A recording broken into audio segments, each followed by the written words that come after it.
Selamat pagi saudara-saudara sekalian, Bapak Ibu yang sungguh diberkati Tuhan. Mari kita berdoa sebelum kita mendengarkan firman Tuhan di pagi ini. Kita berdoa.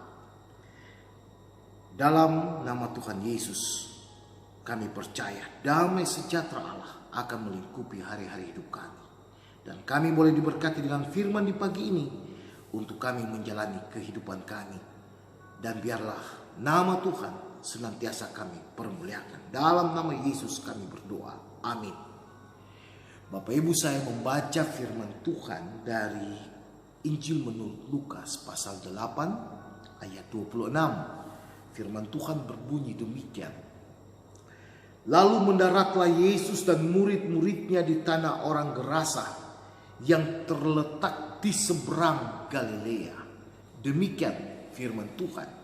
Sungguh berbahagia bagi setiap pribadi yang rindu untuk diubah dan dibaharui oleh firman Tuhan dari hari lepas hari, sehingga dia akan menyaksikan damai sejahtera dan sukacita di dalam Tuhan Yesus ketika dia menjalani seluruh aktivitas hidupnya. Bapak Ibu, di bawah sorotan tema Mutiara Allah, saya mencoba menyampaikan kebenaran firman Tuhan ini.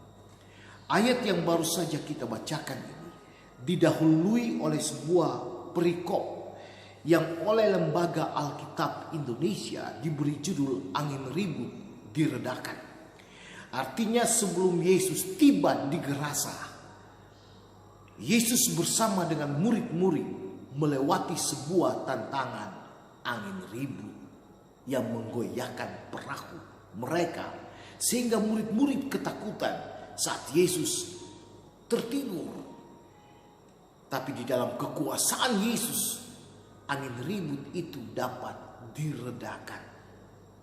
Nah, kembali Yesus meyakinkan para murid-murid ketika mereka tiba di Gerasa. Yesus bertemu dengan seorang kerasukan setan yang sudah amat lama. Dan ketika Yesus bertanya kepadanya, siapa namamu? Dia mengatakan namanya Legion. Bahwa setan sudah terlalu banyak di dalam tubuhnya. Dan Yesus mengusir setan-setan dari tubuhnya. Dan mengusirnya kepada sekumpulan kawanan babi. Bapak Ibu saudara-saudara yang dikasihi Tuhan Yesus. Yesus bersama murid-murid harus menerjang badai. Hanya dengan satu tujuan, bertemu dengan seorang yang dirasuki setan. Itu artinya bahwa seorang yang kerasukan setan di mata Yesus itu sangat berharga. Seberapa jeleknya dia, seberapa berdosanya dia, bagi Yesus dia berharga. Dan Yesus hendak menunjukkan kepada murid-muridnya ketika itu bahwa dia juga adalah bagian dari keselamatan yang dijanjikan oleh Tuhan bagi semua orang percaya. Jadi Bapak Ibu saudara-saudara yang diberkati Tuhan Yesus, makna firman Tuhan ini bagi kita di pagi ini untuk kita menjalani hari hidup kita.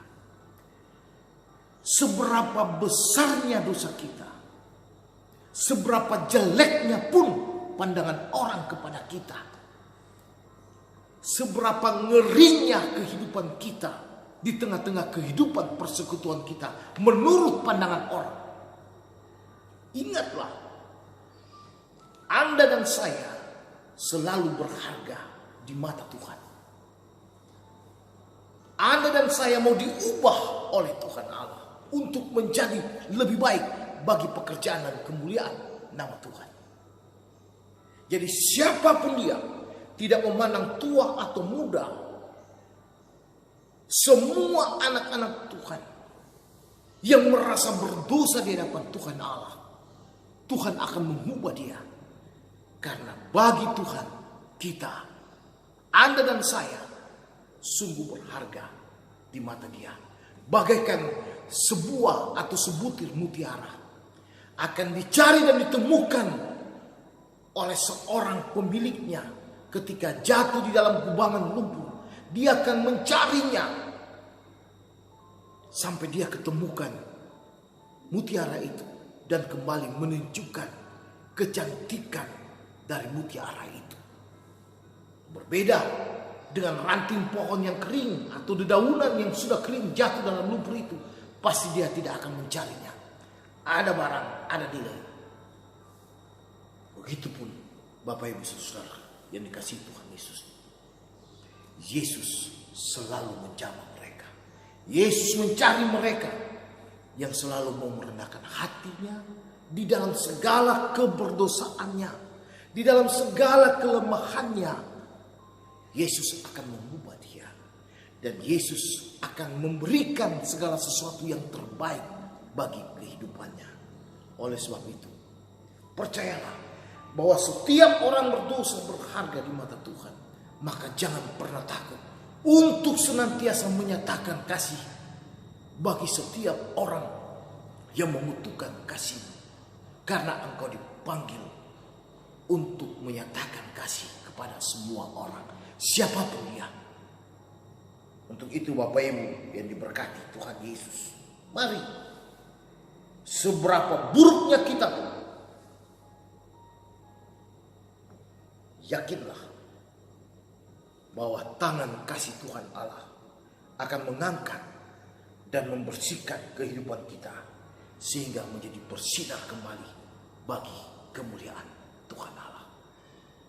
Sungguh berharga setiap anak-anak Tuhan di mata Tuhan Allah. Camkanlah dan ingatlah ini senantiasa dalam hari-hari hidup. Amin. Mari kita berdoa, Bapak Ibu yang dikasihi Tuhan Yesus. Ya Tuhan Allah, diberkatilah seluruh pribadi warga jemaat GKI Sumut Klasis Medan 1. Suami, istri, orang tua lanjut usia, janda, duda, yatim piatu, anak-anak, mulai dari mereka yang masih dalam kandungan ibu sampai yang sudah dewasa dalam aktivitas kehidupan mereka hari ini. Jauhkan mereka semua dari mara bahaya, tantangan, celaka, maut sekalipun. Kiranya Tuhan limpahkanlah berkat bagi setiap pribadi rumah tangga dan seluruh warga jemaat GKI Sumut Klasis Medan 1, supaya mereka boleh sungguh merasakan sukacita dan damai sejahtera di dalam Tuhan Allah. Bagi mereka yang sakit, Bapa pulihkan, berbeban berat, Bapa hiburkan. Biarlah hari hidup mereka hari ini sungguh mereka jalani dalam damai sejahtera-Mu, Tuhan Yesus. Bapa, Engkau sungguh mengenal setiap pribadi, rumah tangga, dan persekutuan jemaat GKI Sumut Klasis Medan 1. Tiliklah hati mereka semua dan jawablah menurut kehendak-Mu, Bapa di surga. Ampuni salah dosa kami dalam nama Tuhan Yesus yang telah mengajar kami berdoa bersama-sama. Bapa kami yang di surga, dikuduskanlah nama-Mu, datanglah kerajaan-Mu, jadilah kehendak-Mu di bumi seperti di surga. Berikanlah kami pada hari ini makanan kami yang secukupnya, dan ampunilah kami akan kesalahan kami seperti kami juga mengampuni orang yang bersalah kepada kami, dan janganlah membawa kami ke dalam pencobaan, tetapi lepaskanlah kami daripada yang jahat, karena Engkau yang punya kerajaan dan kuasa dan kemuliaan sampai selama-lamanya. Amin. Terimalah berkat Tuhan. Kiranya kasih karunia damai sejahtera dari Allah Bapa, kasih Tuhan Yesus di dalam tuntunan Roh Allah yang kudus akan senantiasa menyertai, menopang, dan memberkati setiap pribadi, keluarga, dan jemaat GKI Sumut Klasis Medan 1 hari ini sampai Maranatha. Amin. Salam sehat selalu. Shalom.